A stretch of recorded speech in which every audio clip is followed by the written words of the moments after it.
Saudara-saudari yang terkasih dalam Tuhan, juga adik-adik sekalian, selamat pagi. Pada hari ini kita semua bersama seluruh gereja, kita merayakan dengan penuh syukur dan meriah Hari Raya Pentakosta. Hari ke-50 sesudah Hari Raya Paskah kebangkitan Tuhan kita Yesus Kristus. Kita kenal juga dengan hari turunnya Roh Kudus. Perayaan suci ini kita persiapkan dengan novena Roh Kudus. Kita bersama-sama ingin membuka hati kita pada Roh Kristus sendiri yang membaharui gereja.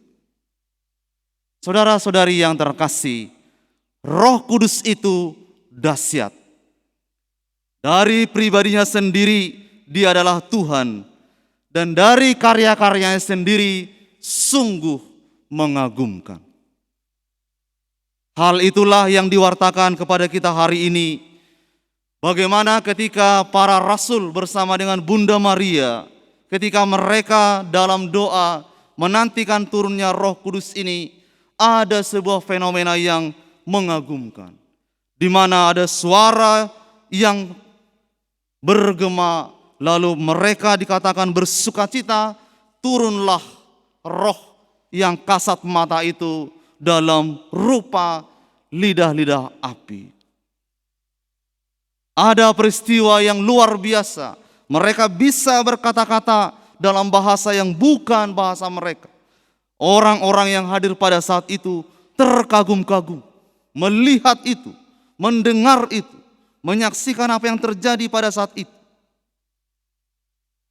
Memang begitulah roh Tuhan ketika bekerja, Tuhan ketika berkarya itu luar biasa.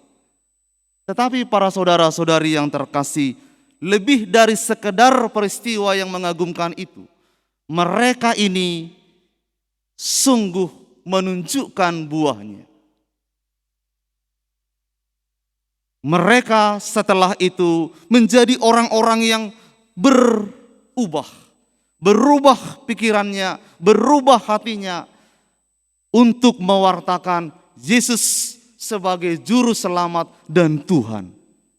Ketakutan-ketakutan yang selama ini membelenggu mereka seolah menjadi sirna, lalu mereka berpergi dengan berkobar-kobar.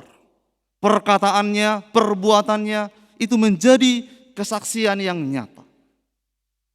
Kalau kita merenungkan para saudara-saudari, itulah sejatinya buah dari Pentakosta. Peristiwa di mana orang mengalami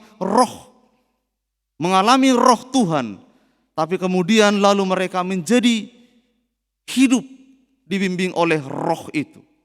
Penting sekali orang mengalami fenomena-fenomena itu. Bagi saya sendiri, para saudara-saudari, sesuai dengan ajaran gereja yang kita renungkan, ketika roh itu berkarya, bukan hanya bahasa yang dia ubah. Dalam banyak peristiwa di kitab suci, ketika roh bekerja, bukan hanya bahasa yang dia buat. Orang juga bisa dia tuntun melakukan sesuatu di luar hal yang biasa.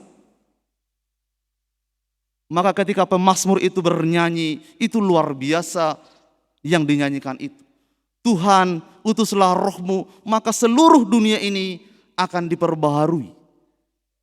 Maka para saudara-saudari, janganlah kita berdebat soal bahasa roh itu. Tapi mari kita mengagumi karya roh itu yang begitu luar biasa, bisa melampaui semua batasan-batasan kemampuan kita manusia. Bukankah dia Tuhan dan segala sesuatu dapat dia lakukan dengan sempurna. Saudara-saudari yang terkasih dalam Tuhan, setiap kita butuh roh ini, baik secara pribadi maupun bersama-sama. Komunitas hidup beriman itu menerima karunia roh, tapi seringkali karunia itu barangkali terbelenggu oleh kelemahan-kelemahan kita. Tertutup ruang untuk bekerja, berkarya roh itu karena kita yang membatasinya. Maka orang-orang kudus selalu mengajar kita bukalah hatimu selebar-lebarnya untuk roh itu, supaya kita boleh hidup dengan daya ubah yang luar biasa. Hidup Kristiani itu transformatif, ada perubahan dari pola pikir, dari perbuatan, kemudian menjadi kesaksian yang hidup. Saudara-saudari yang terkasih, roh itu membuat kita setia untuk mengakui Yesus sebagai Tuhan dan Juru Selamat. Paulus dengan sangat lugas mengatakan, kalau roh itu ada dan tinggal dalam diri kita, tidak ada orang yang akan mengutuk Tuhan. Justru sebaliknya dia akan berkata, Yesus adalah Tuhan dan Juru Selamat. Jadi para saudara-saudari, ketika kita lelah, lalu kita mulai menggerutu kepada Tuhan, barangkali itu bukan suara dari roh itu. Roh itu membuat kita setia untuk berpasrah kepada Tuhan. Ada penyerahan diri pada penyelenggaraan Tuhan.